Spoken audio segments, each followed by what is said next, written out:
የትግራይ ጊዜያዊ አስተዳደር ፕሬዝዳንት ደብረጽዮን ገብረ ሚካኤል ካቢኔ የመጀመሪያውን ስብሰባ ማድረጋቸውን ተከትለው አደገኛ የድርጊት አቅጣጫ ሲሉ ማስጠንቀቀዋል። ዝርዝር መረጃውን የምናካፍላችሁ ነው የሚሆነው። በተያያዘ ዜና ሌተናል ጀነራል ታደሰ የትግራይ ክልል የጊዜያዊ አስተዳደር ስልጣን በጉልበት እየተያያዘ ነው ሲሉም ተናግረዋል። ይህንንም መረጃ በዝርዝር እናካፍላችኋለን። ቢቢሲ በአማራ ክልል በተፈጸሙ ወሲባዊ ጥቃቶች ላይ የሰራው ዘገባ ሽልማትን አሸንፏል። የቮይስ ኦፍ ኢትዮጵያን ቤተሰቦች ሰብስክራይብ ማድረጋችሁን እያስታወስናችሁ በዝርዝር ወደምንመለከታቸው ጉዳዮች እናልፋለን።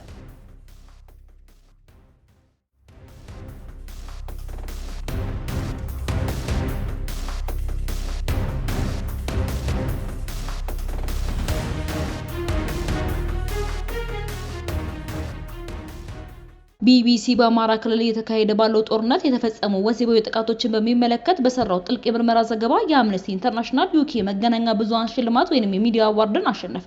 ሽልማቱ በምርጥ የፊቸር ዘገባ ምድብ የተሰጠ ሲሆን ቢገሉኝ ይሻል ነበር፣ የሴቶችን ሕይወት እያበላሽ ያለው የተዘነጋው የአማራ ክልል ጦርነት በሚል ርዕስ የቀረበም ነው። ዘገባውን ለመስራት ለ6 ወራት ያክል ጥልቅ ምርመራ ማድረግ፣ የጥቃት ሰለባዎችን በማነጋገር እማኝነትን መቀበል እንዲሁም የሕክምና ማስረጃዎችን መመልከትም ጠይቋል። ዘገባው ላለፉት 3 ዓመታት በአማራ ክልል እየተካሄደ ባለው ግጭት ለተፈጸሙ ከመገናኛ ብዙሃን እይታ ተሰውረው የቆዩ ወሲባዊ ጥቃቶችን አደባባይ አወጣም ነበር።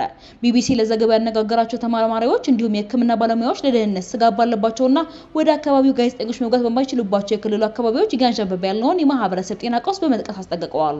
የምርመራ ዘገባው በትግራይ ክልል 2 ዓመት የተካሄደው ደም አፋሳሽ ጦርነት በፕሪቶሪያ ስምምነት ቢቋጭም ግጭቶች በአማራ ክልል መቀጠላቸውንም ያሳየ ነው። የአማራ ክልል የትጥቅ ግጭት መንግስት 2 ዓመታት በነበረው የትግራይ ጦርነት የተሳተፉትን ኃይሎች ጭምር የክልሉ ልዩ ኃይሎችን ለመበተን ሲሞክር ነበር የፈነዳው። ቢቢሲ ያነጋገራቸው የጤና ባለሙያዎች ግጭቱ ከቀሰቀሰ በኋላ ወሲባዊ ጥቃቶች በከፍተኛ ሁኔታ መጨመራቸውንም ተናግረዋል።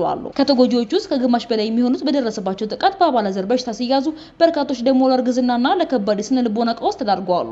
የኢትዮጵያ መንግስት የሚቀርቡበትን ውንጀላዎችና ክሶች በተደጋጋሚ ያስተባብላል። ነገር ግን ቢቢሲ ለዚህ ሽልማት ላገኘበት ዘገባው የመከላከያ ሰራዊትን እንዲሁም የአማራ ክልል ባለስልጣናትን አስተያየት ለማግኘት ተደጋጋሚ ሙከራ ቢያደርግም ምላሽ አላገኘም ነበር።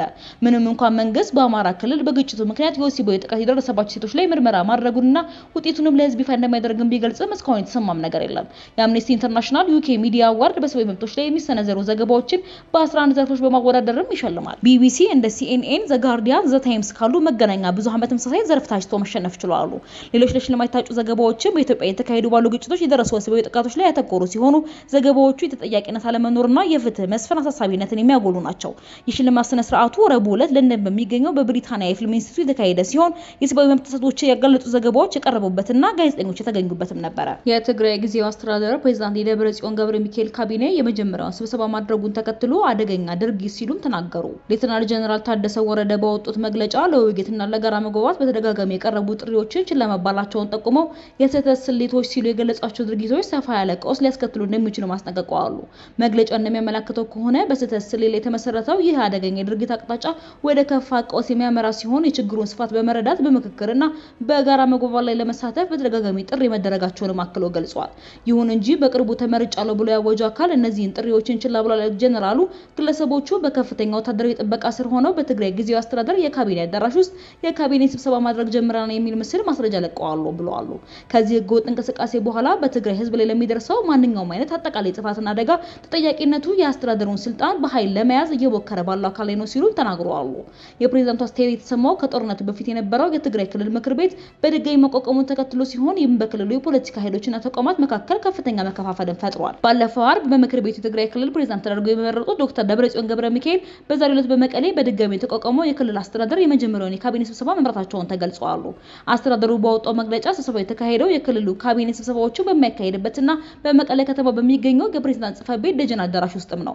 የካቢኔ ስብሰባ ትኩረት የተደረገው በትግራይ ክልል እየተከናወኑ ያለው የድህረ ጦርነት የማገገም ጥረቶች ላይ ሲሆኑ በተለይም ቅድሚያ የሚሰጣቸው አስተዳደራዊ ጉዳዮች ተቋማትን መልሶ መገንባትና የማህበራዊ አገልግሎት አቅርቦት ላይ ውይይት መደረጉንም አስተዳደሩ አስታውቋል። በ2015 ዓ.ም የተፈረመው የፕሪቶሪያ ስምምነት ተከትሎ ለ3 ዓመት ተኩል ተቋርጦ የነበረው የትግራይ ክልል ምክር ቤት ስራ መጀመሩና ዶክተር ደብረጽዮን ገብረ ሚካኤልን የክልሉ ፕሬዝዳንት አድርጎ መምረጡን የካቲት 27 ቀን አስታውቋል። የክስተት የተሰማው ህወሓት ከጦርነቱ በፊት የነበረውን የክልል ምክር ቤት በድጋሚ ለማቋቋም ባሳለፈው ውሳኔ ለቀናት ዘለቀ የፖለቲካ ለመረጋጋት በታየበት ወቅት ሲሆን ድርጊቱ በፌዴራል መንግስትና እውቅና ከተሰጠው የትግራይ ጊዜያዊ አስተዳደር ጋር ያለውን ተቃዋሚ መከፋፈል ይበልጥ እንደሚያሰፋውም በሰፊው ይታመናል።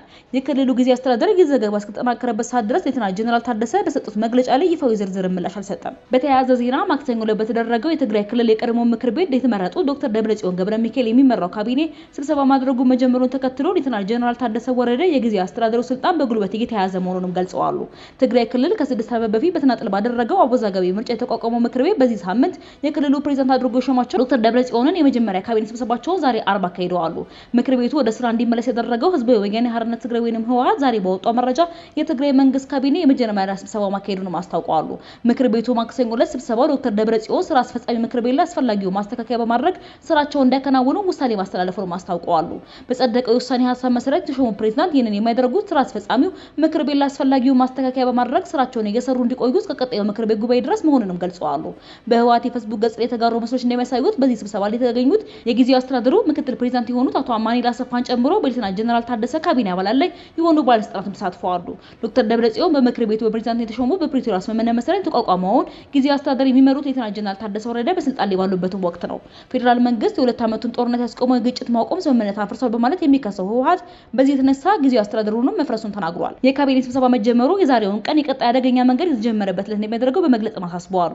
በዚህ ምክንያት ለሚከተለው መዘዝ ተጠያቂው የጊዜያዊ አስተዳደሩ ስልጣን በጉልበት እየያዘ ያለው ኃይል መሆኑን በመግለጽ እፈልጋለሁ ሲል አስጠንቅቀዋል።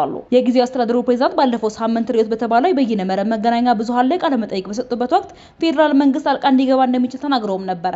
ነገር ግን ራሳቸው ፌዴራል መንግስት ይህንን እርምጃ እንዲወስድ ጥያቄ እንደማያቀርቡ አያይዘው ገልጸው እንደነበረም ይታወሳል። የቮይስ ኦፍ ኢትዮጵያን ቤተሰቦች ለዘረዝንላችሁ ዘገባዎች እነዚህን ይመስሉ ነበረ። በሌሎች አዳዲስና ወቅታዊ መረጃዎች ዳግም እስክንገናኝ በደህና ቆዩ።